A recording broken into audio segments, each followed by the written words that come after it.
Well, thank you very much, everyone, for joining us at this very cold British evening, but it's Zoom, so we're all warm and toasty in our offices. Thank you very much for being part of this hackathon, first and foremost. And I'm going to say a few general words, a few quick thank yous, and then we'll get into the order of business. And we have two broad things, well, three actually. One is here's some great pictures from our finalists. Two is award the overall prizes. We've got so many prizes to give out. And three, the proper prizes, the first, second, third, which our wonderful judging panel will be agreeing upon. A few points of order. If you do have any questions, then if you please put them in chat, but about the event or in general.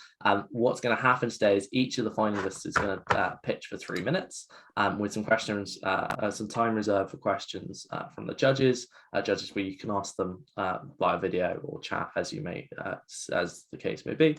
Try and move fairly quickly through everything and then get to the judges will go out to a breakout room to decide the top 3 winners, and George will be with them there.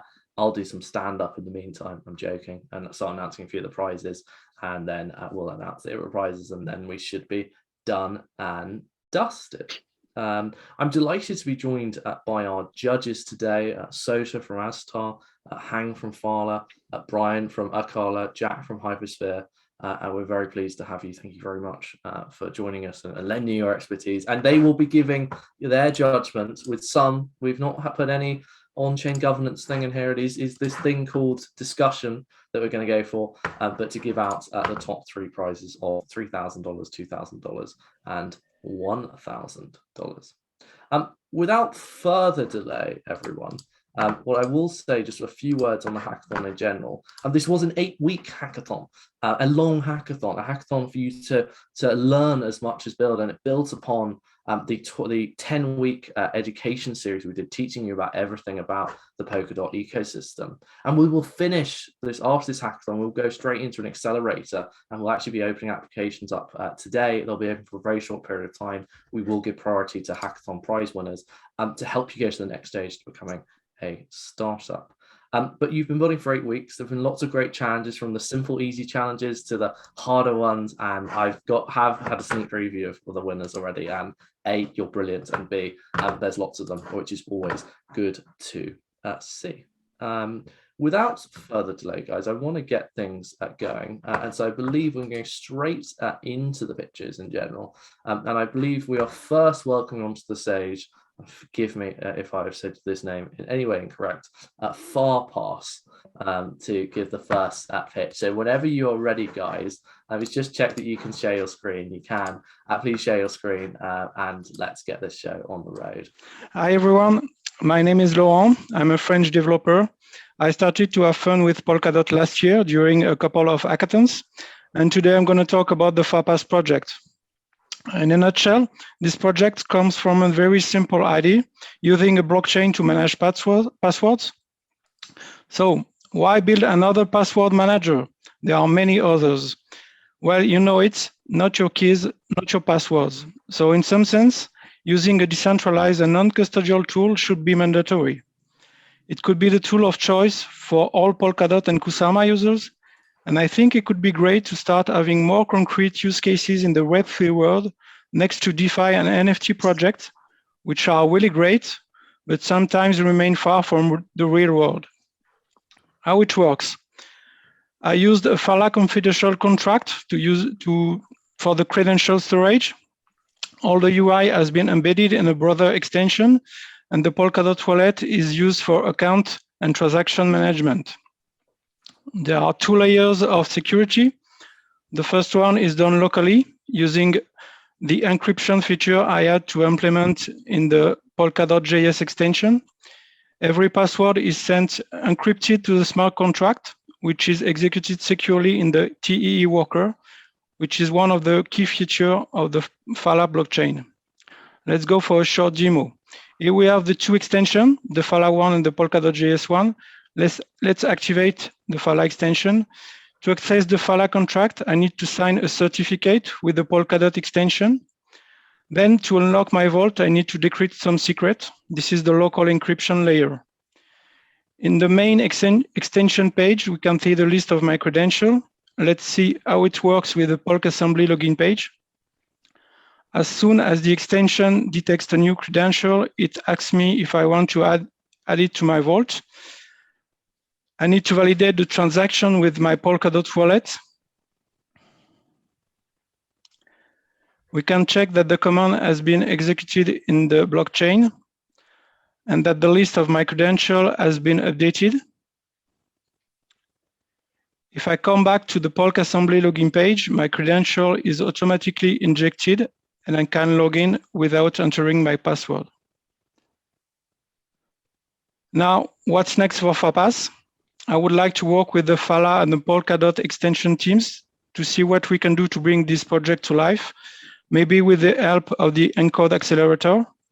And I think this tool could become a common good for every Polkadot wallet user.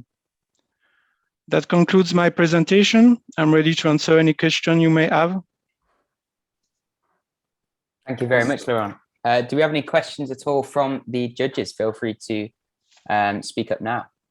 Thanks, Laurent. Seems like a really great hackathon project. So good work. It sounds like to summarize, you basically like how you leverage Polkadot.js and then to sign a certificate and then to validate your transactions, and you basically keep the passwords in like a TE on Phala, and Yes.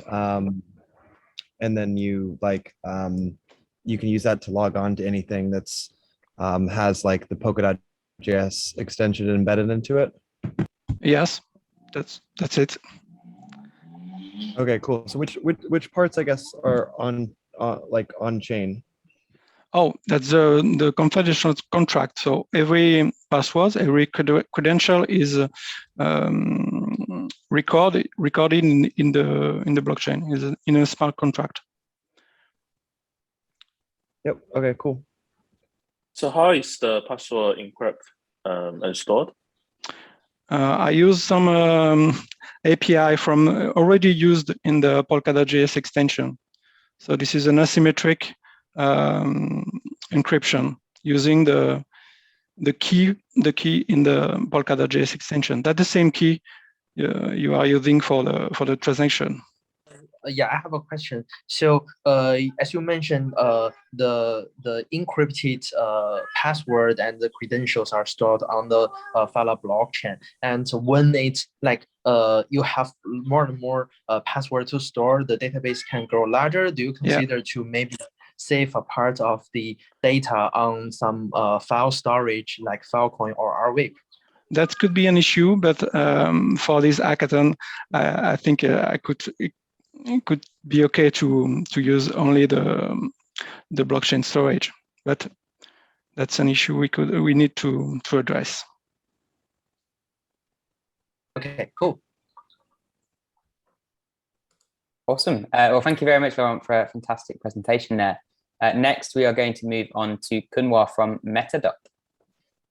And I'll just paste the running order in the chat as well, so everyone has that ready. So my name is Kunwa. I'm representing Metadot team. These are the people who have helped me develop the wallet. The solution that we are offering is a browser extension. It's a browser extension wallet. We are trying to solve three main problems. We are trying to have, or we have already done that actually. We have support for test networks. We are trying to develop at a very fast pace because we were looking at wallets that were there in the market and we weren't happy with the pace that they were developing. And we are also trying to, maybe when we're done with the basic features, we will try and introduce features that are innovative. When I say innovative, we plan on having features that are going to bridge the gap in the conventional market and the cryptocurrency market, and we'll somehow try and enable people to make transactions on networks that are not supporting cryptocurrencies yet. So I'll walk you through the product on, so here's where we start. On my left, I have the older version. This is a new version. We'll start by importing an account. If we put in a wrong password, it's gonna prompt us. So I'm gonna fix that. And when I have the account successfully imported, I'm gonna make a transaction. So here's what's happening. And when we send some tokens to the other wallet, you'll see the balance getting updated once I hit confirm. And you see the balance was updated. We are also supporting transaction records. We are supporting certain test networks. We have Western, Rococo, Akala Bandala, Dusty, and obviously Polkadot and Kasama. And the next one is going to be post-Rapti Pala. We have log and remove functionality. And I'll just quickly switch to the other networks to demonstrate how it works. And I've successfully transferred. Now I'm at Kasama. Cool. So once we are done, the plan is to have another version. So the initial plan that we had was to have a wallet that would have support for Kasama and Polkadot, but we ended up developing more. In the next version that is going to go out, we're going to try and support more test networks and other main networks and parachains. We are also going to try and introduce swap token functionality, contact list, and smart lock in the wallet, and we may also have governance. So once we are done with the second version that we're going to put out, we're going to be trying to be a part of accelerator program, and we're also going to try and speed up the development by securing some funding. We've not decided how, or actually we've not decided when we're going to start monetization with the product that we have, and that is where the funding would help us. That is it. Thank you so much for listening. If you guys have any questions, I'll be more than glad to answer them. Awesome. Thank you very much, Kunwar. Any questions? Can I ask a question? So this is Sota from Star Network. This looks great. Polkadot.js is a little bit tough to use for the general people, so we need more extensions. So what do you mean by governance in the roadmap section? So governance, you must have seen governance on the Polkadot network. That is what we're trying to support through the wallet. Yeah. Oh, got it. Thank you very much. I understood. So I have one question. So when you're handling different networks, the representation of tokens could be very different. Like for example, if you're handling assets on StateMine compared to handle assets on Akala, the assets representation will be different. So what's your plan on handling those different assets abstractions? I'll have one of my developers to help you with that. Guys, can you step up? Could I take this question? Sure. So just to confirm, you're asking that you have different address formats on different chains, right? Yeah, well, yeah. So different power chains, they will have different address formats and different asset representations. Yeah, they have different address formats. So when you switch your network, the address will change. But as you know that overall the address is coming from the same public key. So the account would be the same, but the network that the address that's going to be shown would be according to the whatever the SS58 address for that particular chain is, according to its prefix. Okay. So what's your plan on supporting those that are not using the SS58 format, like for example, Moonbeam? Oh yeah, we'll look into that because Moonbeam, I think Moonbeam is the only one which doesn't support SS58, and I think currently even Polkadot.js does not support Moonbeam network.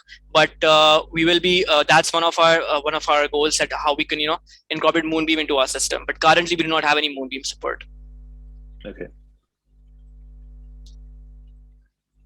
Awesome. Any other questions from the judges? What Yeah, are you I using have a that, like for the gateway, or like how are you like fetching the data from the blockchain for the browser extension? Sorry, I couldn't get that question. Are you using like on finality or something to like kind of populate the like fetch the data for the wallet balances and transactions and stuff? Or are you guys running your own like endpoints? We're using the same Polkadot.js APIs in our wallet. Awesome. Cool. So let's move on. Thank you very much, Kunwar, for that, and judges for your questions. Next, we will move on to Entity 54 with Angelos. We're Entity 54.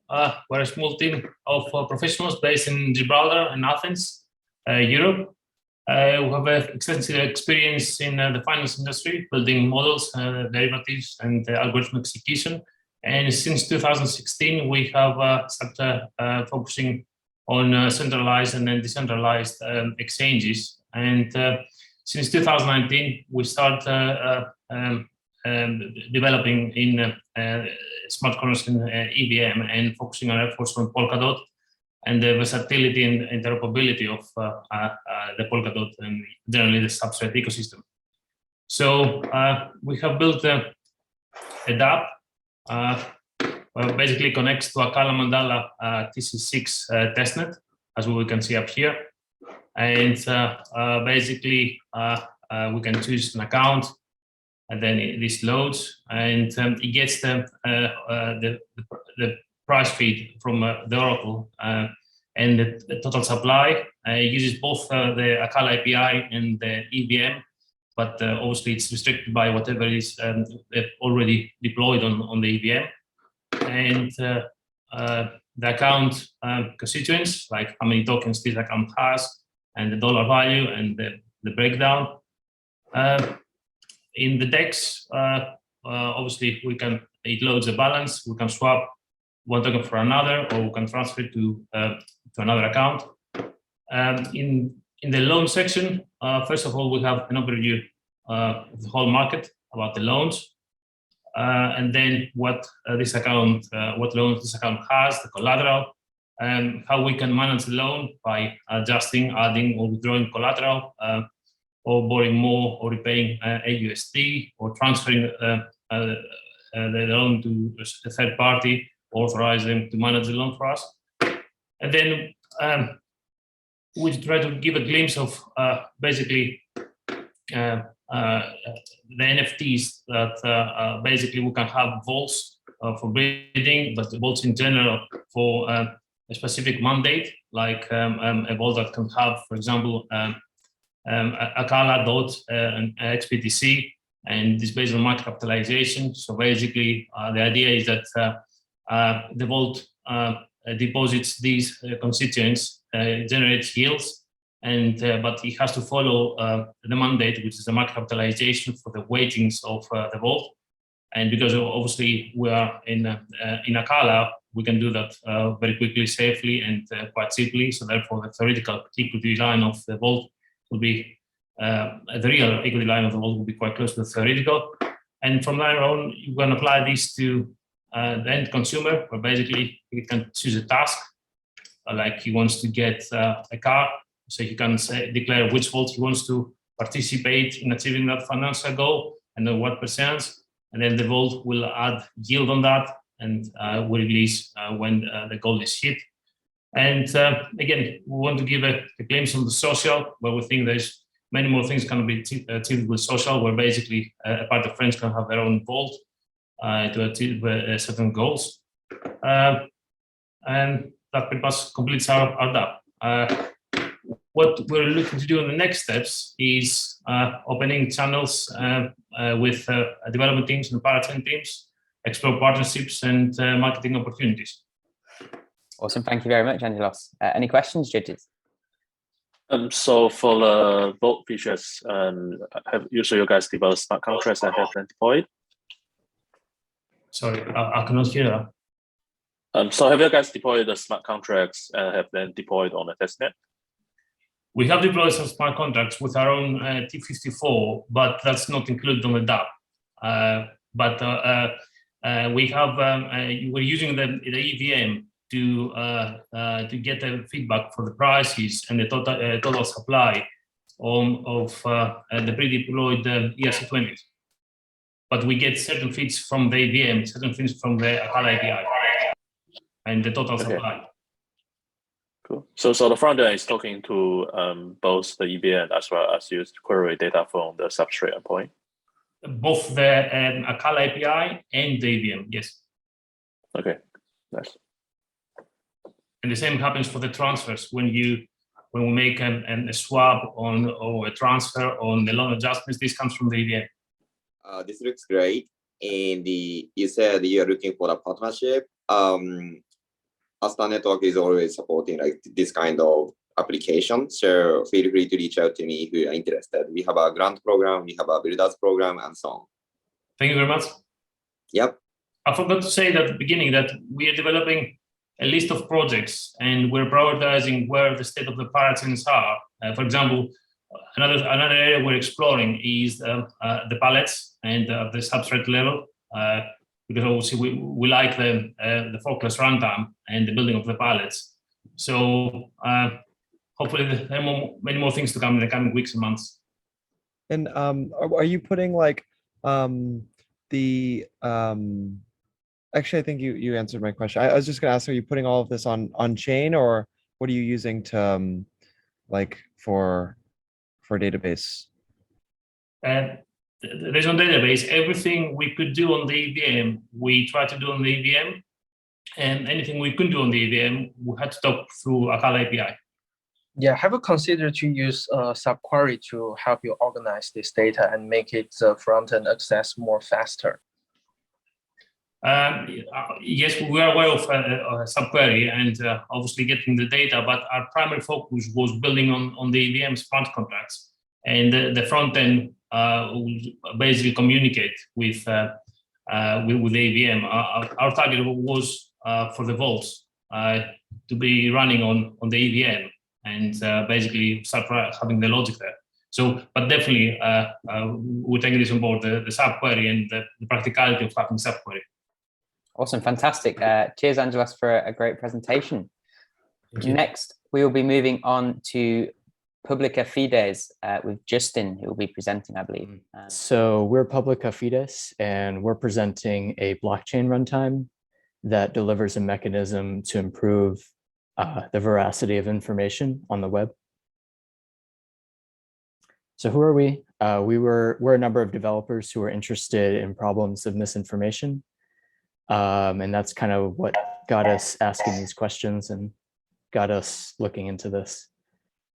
So why do this? So specifically to our hackathon project, we're looking at fact-checking and misinformation. We thought fact-checking falls praise to arguments of lack of transparency and bias, and the list goes on. And we started thinking about sources of information elsewhere on the web, like surveys and product reviews and scoring for courses and things like that. And they may not be truthful for similar reasons. So we came up with some combination of the two. So we looked towards blockchain, specifically substrate, for a number of reasons, because it gives us immutability and transparency, which some of these Web 2 solutions don't give us. And we identified a family of research called peer prediction, which can provide you informed truthfulness, given users have a set of certain incentives and can understand the tasks that they're given. So here's the flow for the current application, and runtime, which is misinformation focused at present, just for the sake of this hackathon.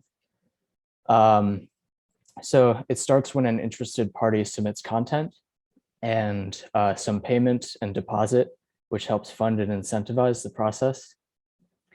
And then that content goes through a number of steps, which focus on depoliticizing and pulling the information out of the rest of the content that can then be turned into claims and given to users through a few peer prediction mechanism processes, so that we can elicit their best understanding of the truth on each point. And then finally, we add these back up to the originating article and we calculate a score that's displayed on the front end. It's not current state, this is eventually. So let's take a peek. We have a recorded demo. Okay, so here's a front end in front of our chain. A user first has to sign up to volunteer to be a part of the process. And this puts them in a collective instance that can vote.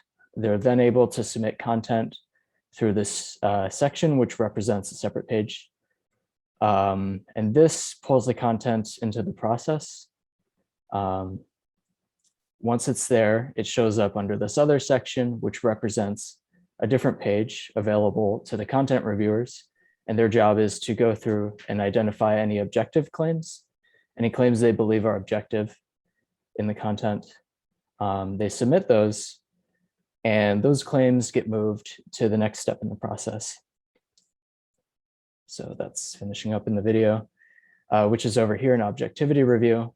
And this is the step where the claim is rated as objective or not.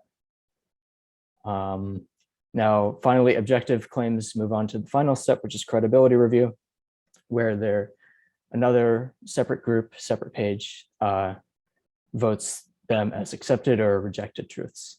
And then we add those claims up to the content, and it's placed back on the original content. So that's our demo. And what's next for us? So we want to get support. We want to consult more research level subject matter experts, some of these people who wrote some of this, who contributed to this research. We're interested in an accelerator or funding resources so we can speed up development and seek out these resources. We want to make improvements, like we want to find the optimal PPM algorithm. After consulting with some researchers, we want to improve the game theory by taking the voting off chain and improve the strategies. And then, of course, we want to apply PPM beyond our application. We want to take it beyond misinformation and these product reviews, surveys, scoring, verifications, any place where we can verify information is kind of a place where we can apply this. And we think that will be interesting. Finally, we want to contribute back to the ecosystem with a general PPM palette once we get there. And we think that would be useful for others to use on their chains. So that's all we have. I'm ready for any questions. Yeah, I have a question. Actually, two questions. The first one is, as there are some voters in this process, especially for this verifier, so I believe there should be some mechanism to make sure there's no SIBO attack. For example, if I registered a lot of accounts, then of course, it's not like the who have the vote to register millions of accounts can get most of the votes, right? So I guess this will involve some tokenomic design. Yeah, I think so. I think one layer in the way of that is it functions more like collective and not democracy. And so there's an extra step of getting these accounts into these collective instances. And improving our tokenomics would be a good step, like finding the right amount that we would need to charge could help deter these sort of attacks. But more research is needed. Okay, yeah. The second question. So you have mentioned if like we can have the off-chain signing and voting, it will be nice, and especially we can make it more private preserving. So probably I can just make a little recommendation. You can take a look at the Phalanx confidential smart contract. Everything is running on the off-chain world, and you can only aggregate the readout back to the blockchain after the voting is done. And this can be even free. You know, it's just the signing. You don't need to pay the transaction fee to make the transaction on the blockchain. Okay, that's really interesting. I think we'll definitely check that out. One thing we're interested also is sort of extending this runtime with like chain extension as another way to generalize and like make this available for other app developers. But we haven't decided on how exactly we want to share this. So we'll definitely take a look at the smart contract example. Yeah, I can see this is very interesting and also very hard areas that you have human involved. Then you also have problems that people making mistakes, or well, there will be malicious people doing things to their own out of their own interest instead of the actual goal. And if you have too much algorithm, then well, the algorithm could be potentially be gamed by people. If all of the AI or machine learning, all of the algorithms, they have bias, and it's very hard to make sure they are right. Yeah, so I can see this is very useful area to be researched, but I can see well, it's not going to be easy. so each of these, like, probably the submitter, the claimer, both the objectivity and credibility voters, like all of them have to like probably stake some value, and then under certain circumstances they're like slashed if they misbehave, I guess. How is that like determined if they misbehave? Yeah, we haven't identified how to target people who are misbehaving. Our goal to start with was to implement a more full PPM where those who contribute truthfully and provide their informed truthfulness are given more rewards. But you're right in that everybody needs some sort of skin in the game. At least to submit transactions, we need some fair amount, but we also need to reward people for their work. So I think some of our research that we would want to do would be along the lines of finding out the right balance between rewards for people who are contributing truthfully and those who are behaving in a malicious way. Okay, cool. And then is all the voting of like the claimers and the credibility and the objectivity voters, like all those votes happening on chain? For now, yes. And this presents like a bad incentive or like a game theory problem where they can, somebody can watch other strategies. So this is why we're interested in taking the voting off chain. But currently it exists in the form of two collective instances. One collective that we modified to take two actions, like sort of a modification of the original palette. And then the other step is the currently existing collective palette, which allows for this voting. Okay. And so one question: what happens if the claim topic is very hard to judge? For example, someone claimed the quality of this repo is very good. Then you need to be a professional coder, or even for professional coders, it would still be hard to say objectively the quality of this code is good. I'm sorry, are you asking about the code or maybe I misunderstood? No, this is just a bad example. So probably just say that this picture is very good. Like how did you objectively claim this is true? Oh, right. Yeah. So the original content comes in and somebody gives a claim that this restaurant is great or this restaurant is bad. Yeah, the goal of the first step is to try to get, some blind group who's separate from the original submitter to have this vote on whether this is objective, and we want to frame it in a way where these ambiguous statements can also be voted out. But it's probably possible that these sort of things can get through the process. And so we would just need to work and find more ways to improve the flow or the framework that we're using, or to find ways around this. Thanks a lot, guys. Next, we will move on to Metasave with Kelvin. All right, well, let's get started. So, hi, I'm Kelvin. I'm a software engineer by trade, but I am basically a game developer disguised as an engineer. In the past decade, I've worked in major corporations, startups, and most recently decentralized protocols. But today, I want to talk about Metasave, a universal save data custom blockchain. So to understand Metasave, I want to first appreciate a problem here. So the problem is there is no metaverse and everything is disjointed, at least today, right? So this leads us to the issues in game worlds that we experience right now. Some games are published on 2 console generations and they enforce a restricted service to port progress over. And other games have no such support, so you're forced to restart your progress on every single platform that you've ever played your favorite game on. And lastly, there's some games that just simply reach their end of life, it's shut down, and your precious time and data is just laid to waste. So let's take a look at a concrete example of an alternative here with universal save data, which is Metasave. So we'll be looking at Rainbow Six Siege and Monster Hunter World for this example. The games are fundamentally different, and they have only really one thing in common, and that is that they share the concept of seasons.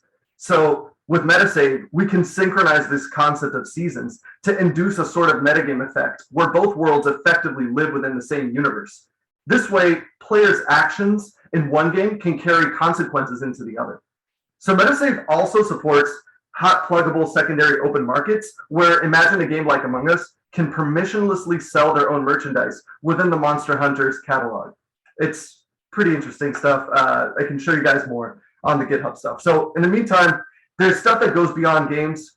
We have things like IoT, right? So because Metasave is an open data platform, we can enable these new dynamics where you can spend your hard-earned game money, right, into actual real-life goods without bridging or gas costs or juggling tokens and what have you. So let's just hop right into a quick demo here. Let's look at how game developers use Metasave. We're going to start by registering our game in Metasave. Now, Metasave is a backend tool. So for the most part, the work is just done interacting directly with the blockchain. So for those of you familiar with Substrate, you're going to be interfacing with the Substrate, submitting transactions. This is pretty straightforward for the time being of this prototype.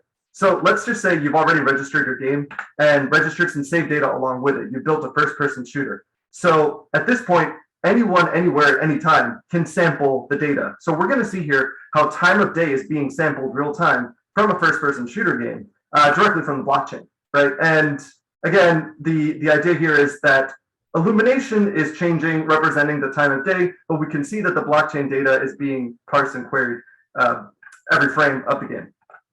So finally, any other game can participate in the same action. We can just have any player from any other part of the world just kind of play a different type of game that can influence each other. So we'll notice here how a shooter game is gated until a player in a platforming world happens to kill some monsters. Cool beans. So next steps. Some things that I want to build out moving forward is I want to build a UI around the blockchain transactions and all the stuff in the developer portal. So it's less wrangling bits and bytes kind of thing. And then I want to track individual user progress to enable more complex features. APIs for game developers are really important. So a Metasave SDK that integrates well so game developers don't have to really just learn blockchain to use all of this. And lastly, I want to expose this server onto the Polkadot relay chain to actually enable more metaverse-like features. So yeah, that's kind of the short gist of it. I strongly encourage you guys to check out the GitHub if you haven't had a chance already. There's a lot of more high-quality content there. Yeah, I'm ready for questions. Yeah, I have some questions. First is that as the target of this project is to connect different games, especially for these existing games, and you know all these games just running on your PC or your browser or your mobile phone, then you know you can get some data or some achievement data from the game. But on the other hand, how can you ensure this mechanism cannot be cheated by some hacker? For example, if I don't run the game, but I just cheat the system, say I have accomplished some very you know, this very tough achievement, and then I can get, hopefully I can get some airdrop from the other NFT or some other games. So how do you deal with that? Yep, absolutely, gotcha. So yeah, so in general, this goes more closer to game products in at a broad scope, right? If you have a game and your game gets hacked, you know, every player gets affected. If you think of a game like World of Warcraft, if it were ever hacked, the entire user base is affected. The same way, like a bank run on something like Cream Finance the other day, everyone is affected. So the thing here is, it's really on to the game developer themselves for their game world, the way they want to set up their save data, and it's up to them to enforce and add security.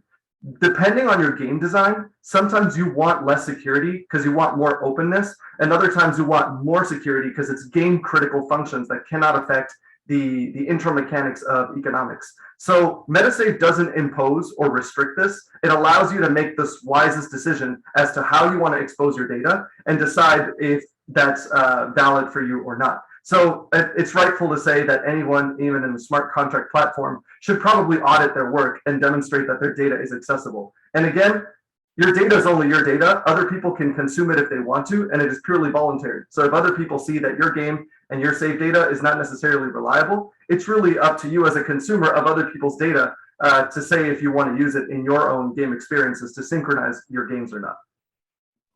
Yeah, that's interesting. I also suggest if it's possible, then it's better to have some way to verify. Maybe it can be a centralized way. For example, if it's just integrate with some MMORPG in the traditional game, then if you can verify it from the centralized game server, then it will be much better.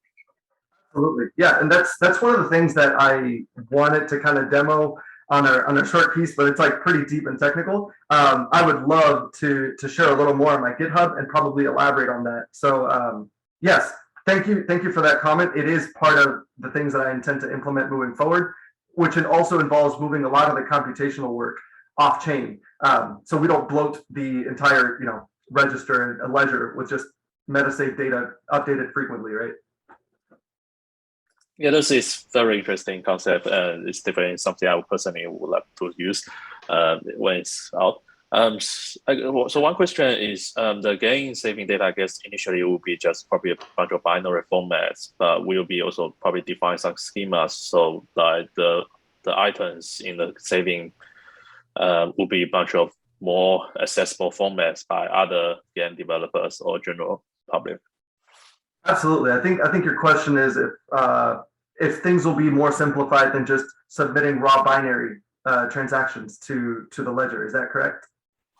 Yeah. So the game saving, the actual saving file formats, I guess you wouldn't want to be for every game will be different format. Absolutely. Yeah. So the cool thing about Metasave and Substrate in general, which I love, is the fact that the data is publicly exposed, right? So it would be nice to have a consistent format to help the onboarding process. And I see that more as auxiliary, whereas we can still keep raw binary for those, like, let's just call it the power developers, right?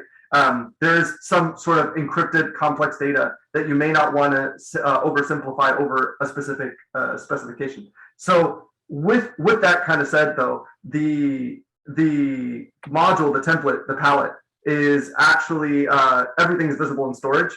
So those bleeding edge users can actually parse through it and see what data is being used and just directly hook onto that, kind of like a website scraper. You can use that mentality to hook into other things. But I entirely agree with you, Brian. Like, this is one of the things I would like to do is simplify the onboarding, and that starts with making a very simple specification so people don't have to be juggling. I mean, I had to scale encode everything myself. I didn't have to scale encoder, and that was a mission. No, I have nothing to add. Seems like a really awesome hackathon project. So definitely continue development. Awesome. Thank you so much, guys. You guys are rock stars. So I'm really excited to be here today. Thanks. So thank you very much, Kelvin. Cool. So that takes us to the halfway point. It's 5 projects down, 5 to go. Next, we are going to move on to PolkaWatch. I believe Raphael will be presenting for PolkaWatch. We're PolkaWatch, decentralization analytics. We are David and Raphael. We met at the hackathon during training. Decentralization is not optional for Polkadot. We need to watch the risk of regulatory action and the platforming. We also have to watch the evolution of power of stake, whether validation and nomination are becoming too centralized. A key point for PolkaWatch is that decentralization is everyone's job in our community. Regardless of our role, we have to ask ourselves whether we are contributing to decentralization or not. However, you can only improve what you can measure.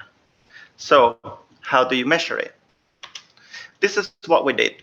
We modified the subquery so that it could be more useful for analytic use cases, like crossing data with external data sources or tracing weak relationship in events.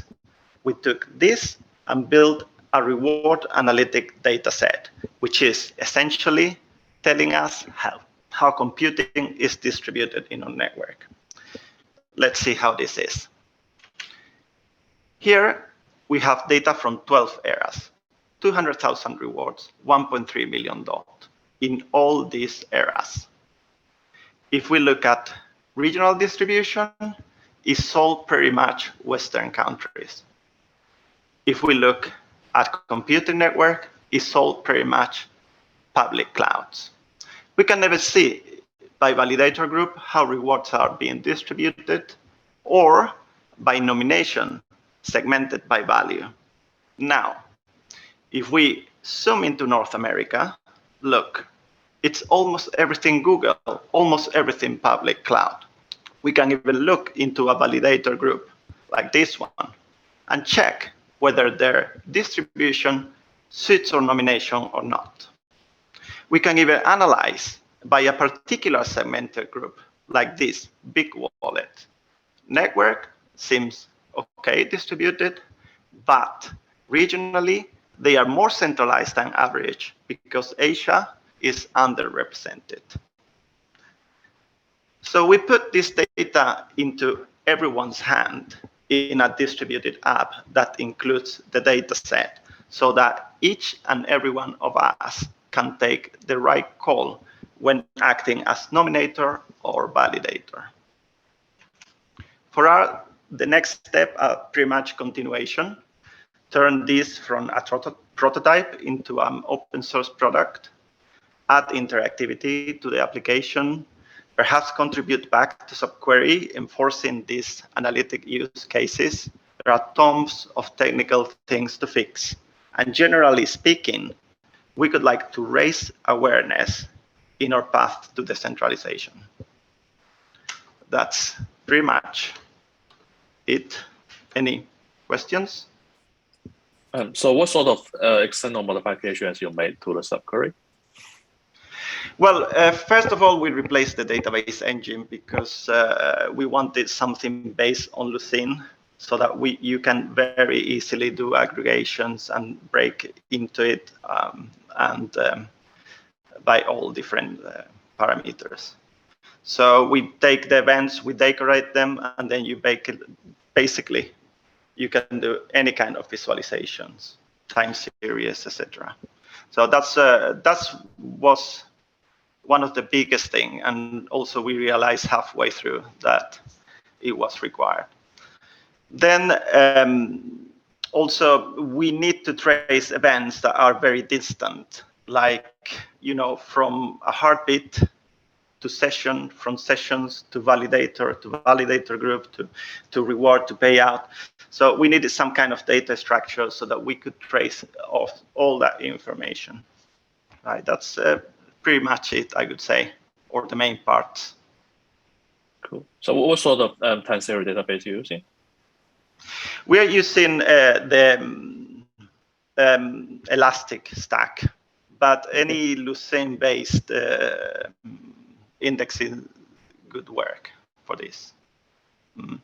One of the cool things is that it takes a lot of data to go through to get these statistics, but then it's about 1 kilobyte per era. So we build a distributed data pack that can be shipped with a distributed application. So awesome. Let's move on to our next team, which is Krakura-bot, with, I believe, Matthew is presenting. Yeah. Okay, welcome to our presentation. Let me shortly introduce ourselves. I'm Lester Houtenbos from Forstroop, and my colleague is Matthew Ashley from Vern Technologies. We collaborated through our shared interest in learning new technologies, and for that we built Krakura, which is a trading bot which trades between the Krakura DeFi platform and the Kraken exchange. Krakura is a decentralized exchange that uses an automatic market maker for swapping functionality like many other decentralized exchanges. An automatic market maker is very good at providing liquidity. However, it's not so efficient at providing asset prices that follow the general market price closely. It relies on arbitrage traders that swap when there are price differences to make a profit. Doing this manually is very ineffective and time-consuming. That's why it's best to use a trading bot. Out there are many trading bots, but there are not so many yet for decentralized exchanges. That's where Krakura comes in. Krakura is a trading bot that enables users to automatically trade between Karura and Kraken and profit from arbitrage opportunities. Also, it showcases how traditional market makers can implement decentralized exchanges in a traditional trading strategy. How to use this? Oh, the video cannot be loaded. Let me see if I can fix this.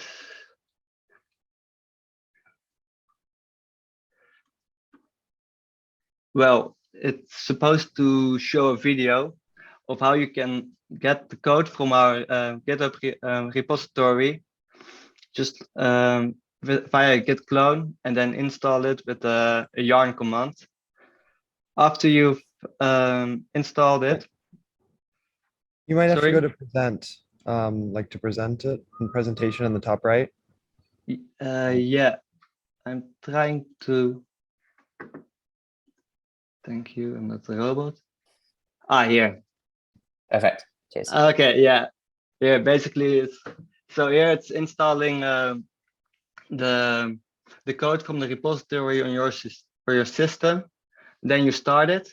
You fill your password to safely store your credentials, and then you fill your credentials. Then it automatically is going to watch for profitable trades, and if there's a trade opportunity, then it will execute the trade. Oh no, it works. Awesome. Yeah. How does the system work? Well, we made a connector for the Kraken exchange and the Karura exchange, which is able to get the price data, balance data, and place orders.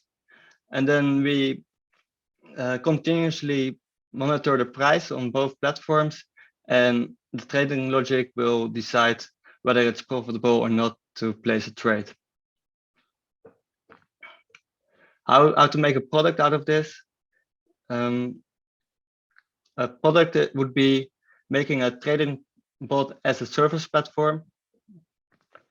This would consist of running as ourselves the trading bot, having a service for users to go on our platform and use the trading bot on with a pricing model where they would pay a monthly fee.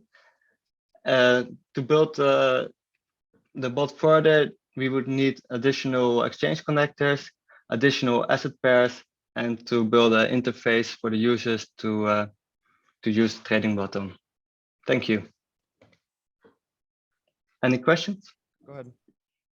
What sort of trading strategy you have implemented? This is just basically arbitrage. So if there's a price difference between Kraken and Karura, then it will trade. So you're mostly just monitoring, for example, the price of KSN trading pair? Yes, exactly. And that helps then Karura for the prices to follow the Kraken prices, which is then the general market price. Looks like adding other exchanges and the different pairs makes a lot of sense. Based on your kind of research, did you like have you been running it? I mean, is it profitable? And yeah, it's I've been running it personally, and it's quite profitable. Yeah, you will see big price differences. For example, currently it's at 2%. At that moment, you can trade until you're X, so it depends on how much funds you have. But in a volatile market, these prices can switch. So maybe you can make over your whole portfolio, like maybe like 3 or 4 trades a day, where you can make 2% of your whole all the assets you've put in. So yeah, it's very profitable to run it. Yeah, I don't have a question, but just like if we can offer you an environment to deploy the boat, and you can send HTTP request from that.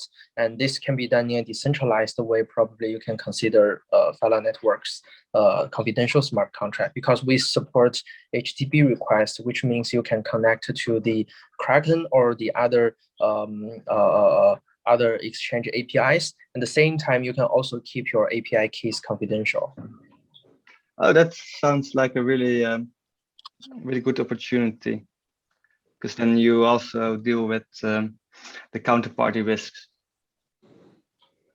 Do you have any strategy to expand more from Krakura to other parachains such as Phala or Moonbeam, Asta, and so on, or other DeFi parachain?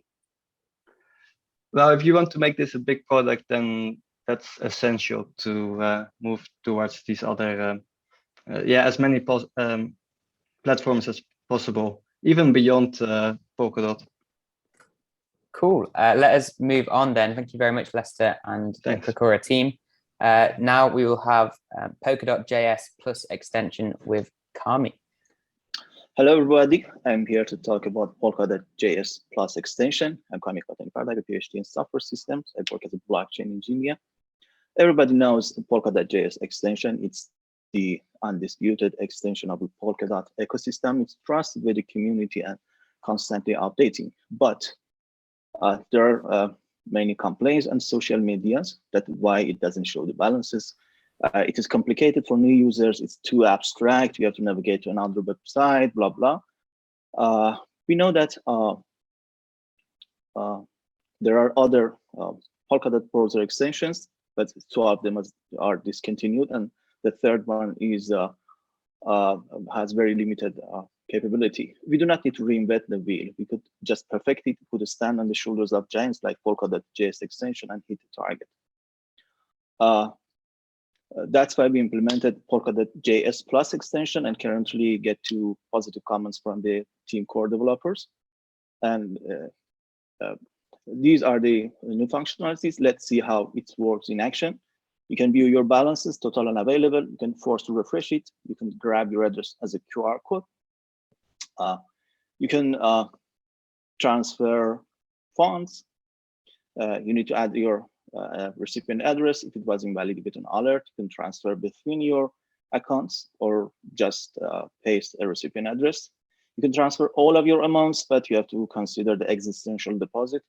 You can click the safe marks to keep your account safe. In the confirmation page, you see the estimated fee and total amount you are transferring. By entering your password, you can confirm your transaction. After a little while, it will be done. Yeah. In the transaction history, you can see your transaction, or we can go to Subscan for more information. You can do also easy staking. Here you can see some staking information, such as maximum validators you can select and stuff like that. Here you can see your nominated validators. You can even change it. You can easily stake on a stake. You just need to enter amount you want to stake here. You have options for validator selection. You can choose auto, manual, or keep your previously nominated validators. In the confirmation page, you see your elected validators, the current staked amount, and the amount you are staking. And enter your password, you can confirm it. Yeah, just stake. That's it for now. But for future, we want to add referendums, auctions, crowd loans, supporting different parachains, working on swappings and NFTs. So I have to, I can receive some financial support to be able to do these extra feature. Thank you for your attention. If there's any question, I would be happy to answer. So how is the transaction history handled? Sorry? How do you feature how did you fetch the transaction history? Yeah, for now, it's a very good question.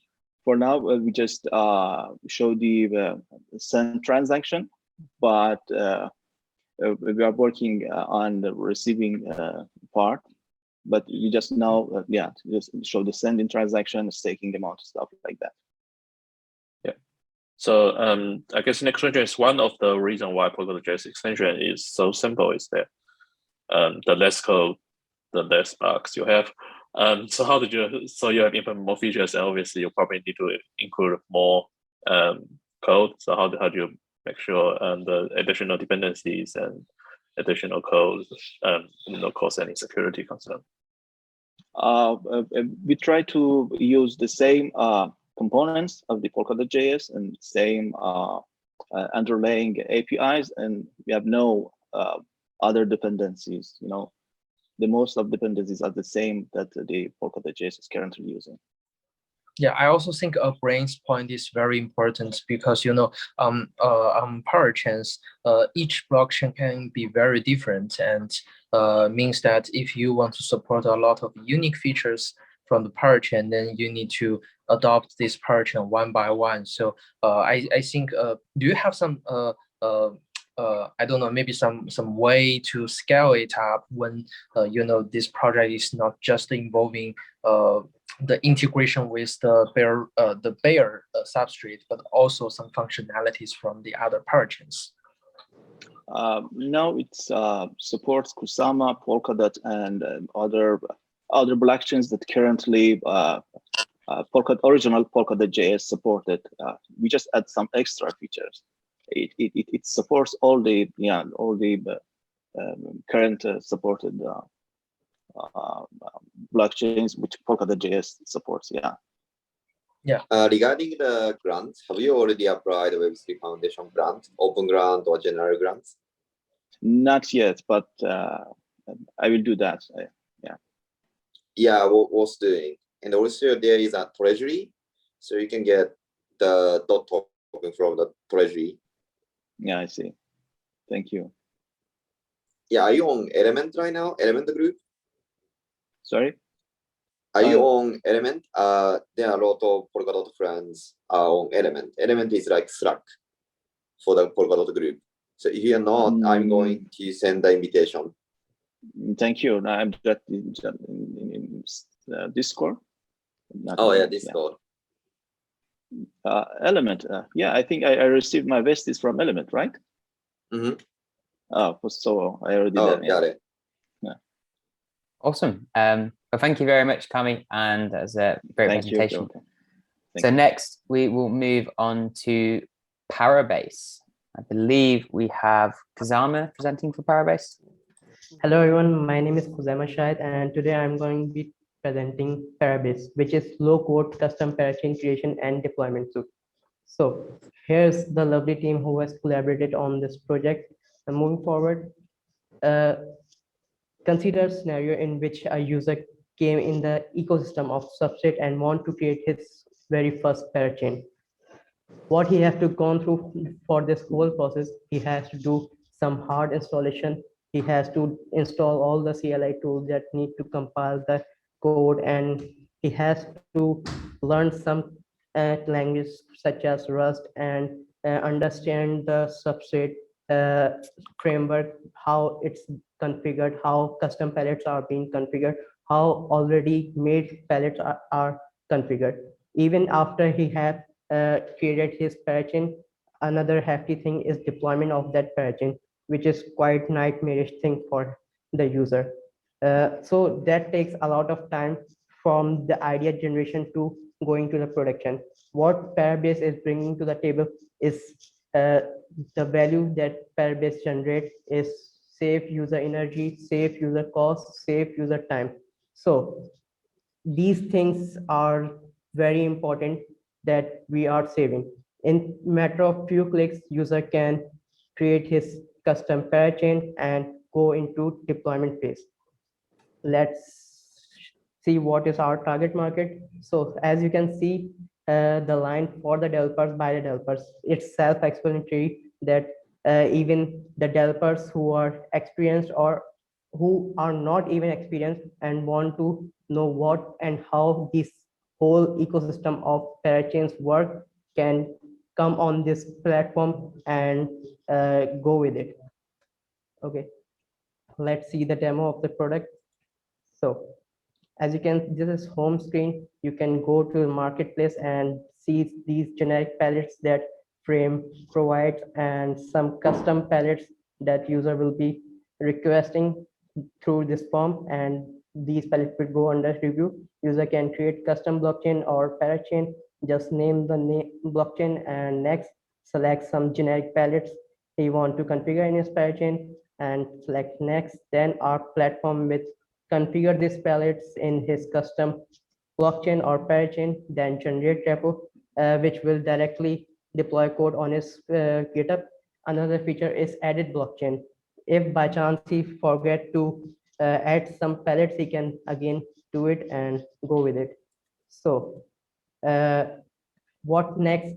So we will be continuing to enhance the platform and add custom pellets integration. Another part is for deployments of the parachains, which will be like collateral as a service. So even if user is not using the creation part, he can go with the deployment part. So for that part, we will like to become part of an accelerator and secure some grant to continue our development. So that will be from my side. Thank you for listening. Any questions? As this is probably a starter generator, right? The issue of it is every project is only ever going to use it once to generate the project. That's it? Or do you plan to support feature like, for example, upgrading or including new pilots to existing projects? Yeah, exactly. The purpose of this platform is reducing the time for users that are already on this ecosystem or are planning to come on this ecosystem. If by not any chance he want to just go with the deployment, we are going to provide collateral as a service that he can provide the code, and we can manage all the deployments, key management we will be doing for his behalf. Okay. Another question is that there are a lot of configuration required to for parachain projects, and if something goes wrong, it will be causing security issues. Then how do you handle all these configurations? Yeah, for that we will be like continuous monitoring the versions for which we will be setting up sub monitoring so that our versions don't collide with each other, and testing the pallets that are being requested by the users to add. For example, a user want to add his custom palette to our marketplace, he can request, but we will not integrate that palette directly into the marketplace. We will first review those palettes and see if the palettes it's compatible with the versions. If not, we will do modifications in the palettes in the versions to fit it in our ecosystem. Fantastic. Thank you very much, Kazama and the Parabase team. So now we'll move on to the final pitch of the day, which is going to be Phalanx with Jeffrey. And just a reminder of what's going to happen after this pitch. So we'll have the judges' questions, then myself and the judges will go into a breakout room to decide on the first, second, and third place prize winners. And whilst we're in the breakout room, Anthony's going to announce some of the partners going to announce the prize winners from their specific challenges, as well as talk a bit about the upcoming Encode Polkadot accelerator that we have starting in mid-January. So my project was Phalanx, which is a decentralized dark pool exchange built on top of Phala, focused on order privacy and mid-price clearing. So a little bit about me. I was previously a high-frequency trader at Deutsche Bank, now currently hacking on blockchain. So the past and current exchanges all have issues of their own, whether it's centralization, infeasibly high gas costs, or low liquidity and slippage costs. Using Phala's properties of smart contract confidentiality and native HTTP requests, Phalanx provides an alternative decentralized exchange venue to expand the liquidity available to traders. So how does the decentralized dark pool model work?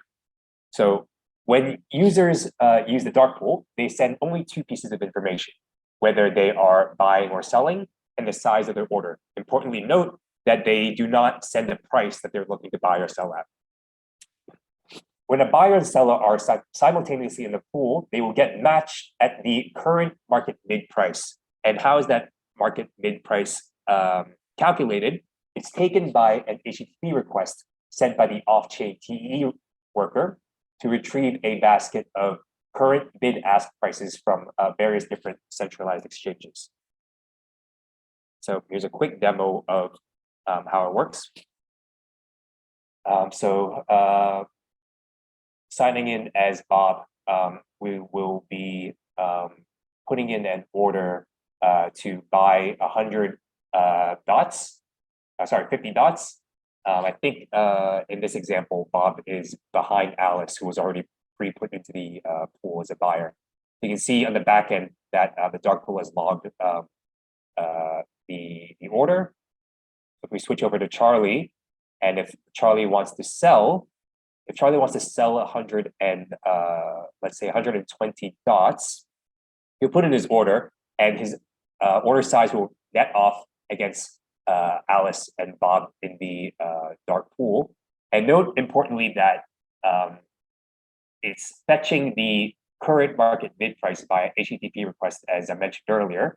It gets the current price of DOT, which in that case was 43.18, and all the trades are executed at that current market bid price. So that's the demo. So moving on to next steps for the project. Since I was a one-man team, I focused mostly on the back end. But now that I have a partner that is signing on with me, an ex-colleague from Deutsche, to help out with the front end, and also with building out an API for algo users. We also want to utilize the XCM protocol to help with cross-chain native coin transfers, and also extend the dark pool traded products to anything that has a reference mid price. That could be, for example, synthetic stocks.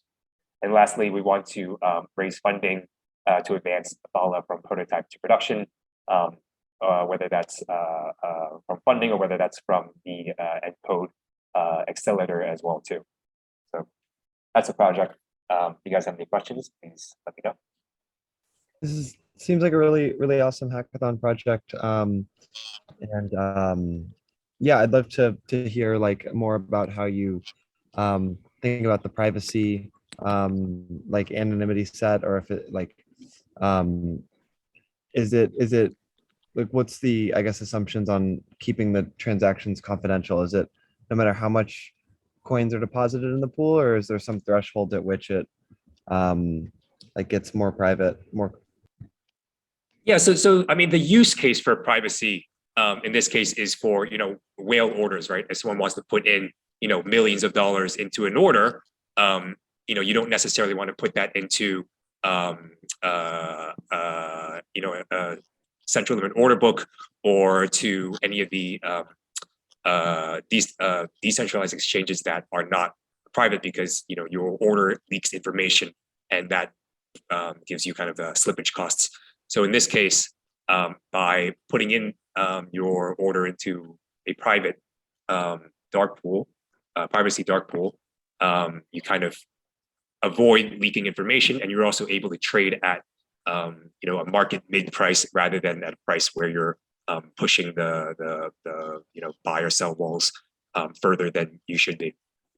So what's the reason why you choose using Oracle to feature price instead of, for example, having the order itself as a limit order, so the people sending order, they have control of the trading price? Well, suppose if you're an algo user and you're sending in your own limit price, you generally these kind of users update their prices very often, right? So whenever the market moves, you have to move your order with it, right? And every time you do that, that is a transaction. So that's costing you a lot of gas. So that kind of becomes infeasible. This model of using the market mid price allows you to kind of just send in far fewer transactions and still get more or less the results that you want. Yeah, that makes sense. Then in that case, there will be another security consideration is the Oracle price manipulations, right? Yeah, of course. Yeah, so that's of course any kind of issue when it comes to using any other price. So using a blend of centralized exchanges hopefully strengthens the price reference. And there's also little kind of tips and tricks that you can use as well too to kind of filter out, maybe bad prices, or there are people who could possibly game the system as well too by flashing orders into these exchanges to kind of push the bid up or push the offer down when they don't have any genuine interest to trade. You can also kind of filter those things out with by blending in all these different sources that you have. But yeah, that is definitely a risk for any kind of exchange that uses a Oracle price, no matter what. Yeah, my question is, do you think about in the future you're going to make it a real order book based dark pool, or you want to always use the Oracle based one? Yeah. So again, yeah, as I mentioned, with the model of making a real central limit order book, you're always going to be having to send orders all the time, right? Especially for algo users who could be sending in, orders, updating the orders every second, every, or even fractions of seconds, in the order of milliseconds. So you could be sending in, thousands, tens of thousands, hundreds of thousands of orders every single day, which don't necessarily get filled, right? And, when you're sending in these orders, they're always ending up as transactions. And that piles on a lot of gas fees. It's kind of the reason why we don't see decentralized central limit order books on, Ethereum, for example. They all have to use this kind of AMM model where, they don't need these market makers to constantly stream in prices, which costs them a lot of gas. Yeah, sounds reasonable. Yeah. The market mid pricing is kind of like a hack to save gas costs for everyone. Essentially, everybody kind of wants to deal at this range of price, but not everybody wants to update their orders every single time when you're on a decentralized exchange. And you've got use cases, for example, as well too, like if market makers, if you are market making on a centralized exchange, say for example, you get your ask order gets filled.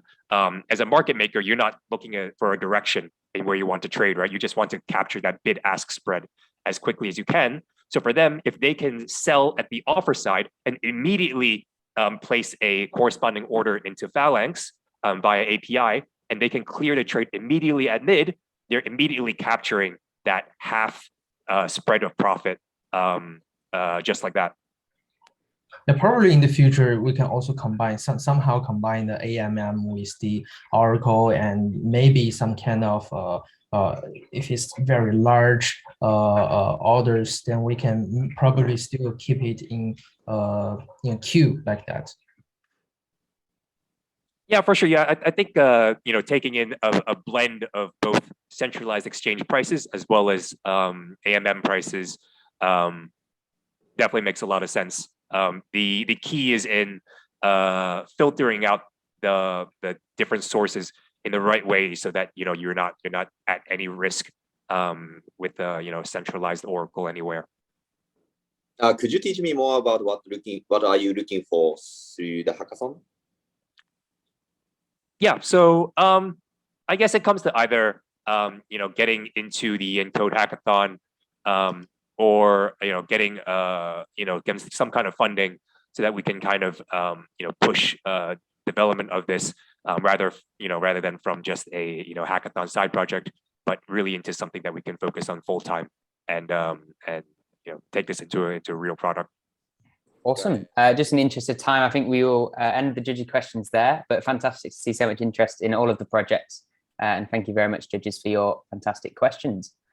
So now I believe myself and the judges are going to go to a breakout room. Anthony's going to announce some of the prize winners along with some of our partners, and then we'll all come back and announce the overall hackathon winners, hopefully in about 5 to 10 minutes.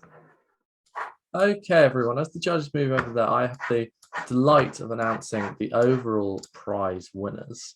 not the overall prize winners, the other prizes in the hackathon.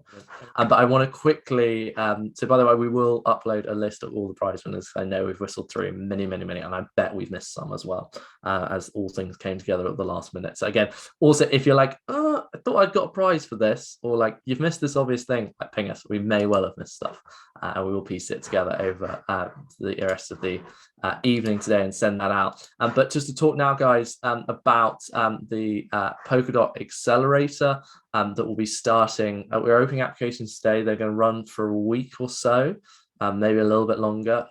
Basically, if you were in the final, you stand a very good chance of being accepted straight away.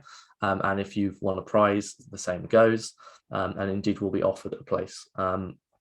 But this is a 10-week accelerator that will help you go from being a hackathon project to being a startup and raising funding. This does come with a 4K stipend guaranteed just for participating, paid in DOT, I believe. And this, again, what we were trying to do with this is help you become a startup. And so we'll talk to you through over a week-by-week basis, everything from fundraising to product market fit to marketing to bringing in experts and other founders in to come and talk to you and get to help you become a startup. It runs 10 weeks. We will take a break for Christmas. And so I believe we finish into February as well, after which we hope you can go on to get either significant grants or VC funding. Please go to the website if you want to find out more. The accelerator is one of our favorite structures. You will be with us pretty much. You'll have a guaranteed workshop, a guaranteed one-on-one session, and many more in between every week. There's no real limitations. We just ask that if you aren't in the hackathon, that's fine, but we ask you haven't raised significant funding beforehand. Please go to the website here and tell us more about your team and apply. Yeah, we will look forward to receiving your application then. Well, judges are back, which means one thing, which we have the overall prize winners. Judges, some of you, because you were part of sponsors that gave out prizes, or partners gave out prizes, I have just read out all the prizes, and once again, a big list will go out on the Discord and on the Twitter and on the email, because that was a really long list of prizes. But I believe we have our overall top 3. George, am I seeing it on the Notion? Yes, we are. Awesome. Correct. So on the Notion, let me just double check that. Omji, have you updated that? Yes. Thank Perfect. God. Not got any reverse order or something here. It is my pleasure to announce the top 3 in the Encode Polkadot Hackathon, and I will not keep you waiting anymore. In 3rd place, well done to Phalanx. Congratulations, especially because you stayed up for the longest. That is a £1,000 3rd place prize, $1,000. I need to be very careful there. Jeffrey, congratulations. That is a huge deal. And I've managed to lose my Notion. Where's my Notion gone? This is the closest thing I'm going to come to technical difficulties. Jeffrey, well done. And congratulations for coming 3rd. In 2nd place, Polkadot.js extension. Cami, thank you very much. Well done. 2nd place, $2,000 going your way. Congratulations. And without further delay, the winner of the Encode Polkadot Hackathon is Metasave. Kelvin, congratulations. Well done, sir. You take home an additional, you've won quite a few prizes, $3,000. I know the judging was very close, and again, well done to you. You are the overall winner. If there were fireworks, if I had fireworks, I would do fireworks right now. You will get an emoji instead. Congratulations to you, and congratulations to everyone. A lot of prizes there, and we will confirm if you missed them. We'll confirm them later. But well done. Thank you for being part of it. And I have to say, we are running over time, and our judges' time is super valuable. Thank you to our judges, to Brian, to Sosa, to Hang, and to Jack, for being. I'm not lying. You were the best judges we've ever had. I need to take whatever formula you had and how nice you were, and make sure all the judges ever are that nice and that inquisitive. Maybe this is just a Polkadot thing.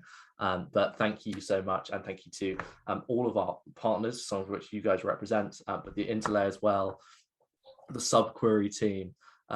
As to Carla, thank you so much for being part of this event. We greatly appreciate it. And last but not least, and then I'll let you go, I do very little for these events. I come here and take all the glory. The real credit goes to George, Omju, to Vanessa, to Clara, to Danny, to Anupam, to Matko behind the scenes, who make this such a great event and are the human faces that you actually see. So big thank you to them for their hard work in delivering an amazing program, particularly George, who as ever goes above and beyond to deliver great programs like this. Everyone, thank you very much. I will confirm prizes. We'll confirm prizes shortly, but well done. You will hear more from us. Apply for the accelerator, and we look forward to seeing you all soon. Thank you very much, guys. Should well we do done. the photo quickly, Anthony? Yeah, photo. Sorry, last minute. thing. Cameras on, photo. Cameras on, photo. Cameras on, photo. Cameras on, because that would look bad if it wasn't cameras on. Perfect. And smile. And smile. Cameras on. We can get 3, and then I've got a full thing. Leo, I appreciate you. Can we go a bit wider? Okay, 3, 2, 1. Smile, everyone. Thank you, guys. Well done, George, for remembering. See, this is why he's so good. Everyone, have a wonderful evening. Well done. Prizes will be confirmed later today. And thank you very much. Have a great morning, evening, afternoon, night, wherever you are.